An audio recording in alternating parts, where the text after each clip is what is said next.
शादीशुदा महिलाएं सावन में ये गहने किसी के साथ ना बांटे, वरना आपको जीवन भर पछताना पड़ सकता है।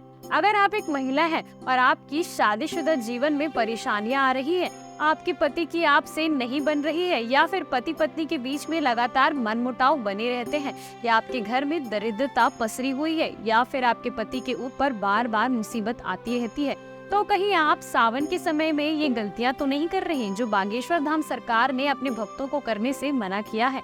गुरुजी का कहना है कि अगर आप विवाहित महिला है तो भूल कर भी सावन के समय में अपने ये गहने किसी के साथ ना बांटें, क्योंकि जो महिलाएं अपने ये 5 गहने दूसरों के साथ बांट लेती हैं, ऐसी महिलाओं को जीवन भर पछताना पड़ सकता है। तो अगर आप भी जानना चाहती हैं कि कौन से गहने महिलाओं को दूसरों के साथ नहीं बांटने चाहिए, तो इस वीडियो को अंत तक जरूर देखिएगा। दोस्तों, गुरुजी का कहना है कि कई बार देखा गया है कि बहुत सी विवाहित महिलाएं अपने सुहाग की चीजों को दूसरी विवाहित महिलाओं के साथ बांट लेती हैं। लेकिन क्या आप ये बात जानती हैं कि इस तरह की आदत आपको जिंदगी भर का पछतावा दे सकती है और आपके पति के ऊपर इसका विपरीत प्रभाव पड़ता है।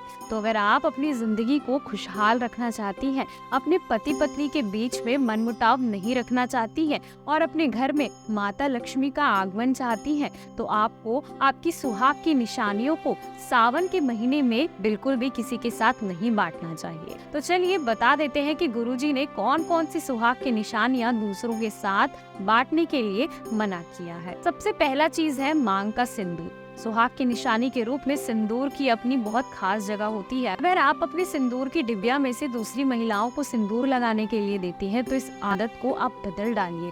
अगर देना ही है तो भगवान पर चढ़ाया या कोई नई डिबिया का सिंदूर लगाने को दीजिए, क्योंकि खुद का इस्तेमाल किया जाने वाला सिंदूर किसी विवाहित महिला को लगाने के लिए देने पर आपके सौभाग्य पर संकट आ सकता है। इसीलिए महिलाओं को अपने पति की लंबी उम्र की रखवाली के लिए भूल कर भी अपना सिंदूर किसी को नहीं देना चाहिए और ना ही किसी और का सिंदूर इस्तेमाल करना चाहिए। दूसरा है शादी का जोड़ा। हिंदू धर्म में महिलाओं की शादी वाले दिन उनका जो जोड़ा पहनाया जाता है, वो जोड़ा उनके जीवन में एक विशेष महत्व रखता है। इसी में गुरुजी का कहना है कि महिलाएं अपनी शादी के दिन पहनी गई चुनरी, पीली साड़ी किसी को भी भूल कर भी पहनने के लिए ना दें, क्योंकि ऐसा करने से आपका सौभाग्य छिन सकता है और उनके सुहाग पर और उनके जीवन पर कई तरह की मुसीबतें आ सकती है। तीसरा है माथे की बिंदिया। गुरुजी का कहना है कि सुहाग की निशानी में बिंदी का भी अहम स्थान होता है। तो महिलाएं अपने माथे की बिंदी को किसी भी औरत के साथ ना बांटें, चाहे वो उनकी बहन, भाभी या कोई अपनी खास ही क्यों ना हो। तो अगर आपके किसी रिश्तेदार को बिंदी की जरूरत है तो आप उसे नई बिंदी दीजिए, लेकिन अपने माथे पर लगी हुई बिंदी उतार कर कभी भी नहीं देना चाहिए। इसका मतलब ये होता है कि आप अपने पति का प्यार उस महिला के साथ बांट रही हैं। इसीलिए कभी भी भूलकर अपने माथे पर लगी हुई बिंदी किसी को ना दें।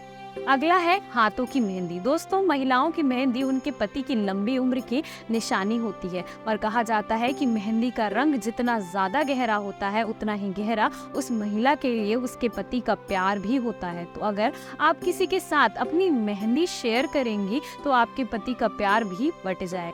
ऐसे में अपने हाथ पर लगने के बाद बची हुई मेहंदी दूसरी सुहागन स्त्री को कभी ना दे। तो दोस्तों, उम्मीद करते हैं कि गुरुजी के बताए हुए ये उपाय आपको जरूर पसंद आए होंगे।